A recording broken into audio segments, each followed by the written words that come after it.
Foto mau lewat. Kalian juga baik gimana? Itu, Kak.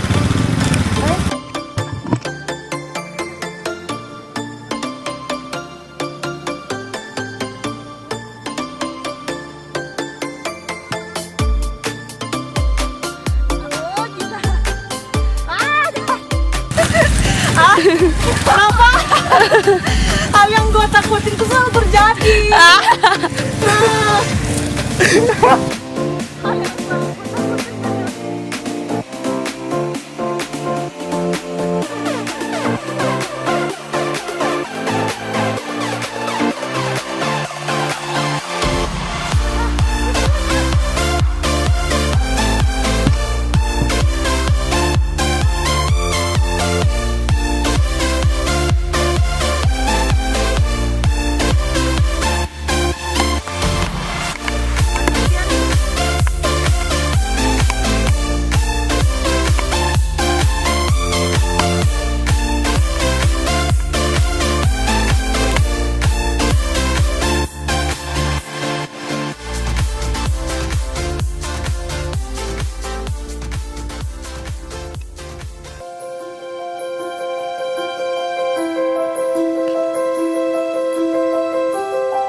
Kesannya di ujung genteng.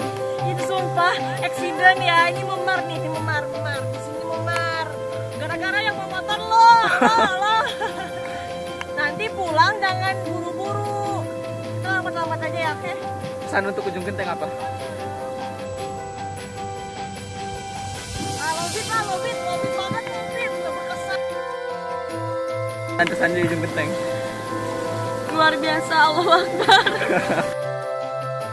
Rame sih, tapi kesananya tidak memuaskan. Pasir putih ternyata pasir coklat. Menipu. Satu kata untuk ujung genteng. Nggak ada. Ayo, pesanan-pesannya di ujung genteng. Akhirnya tercapai juga ke ujung genteng. Kemarin udah gak jadi. Awalnya kita ujung genteng gak jadi, tapi sekarang jadi akhirnya. Asik.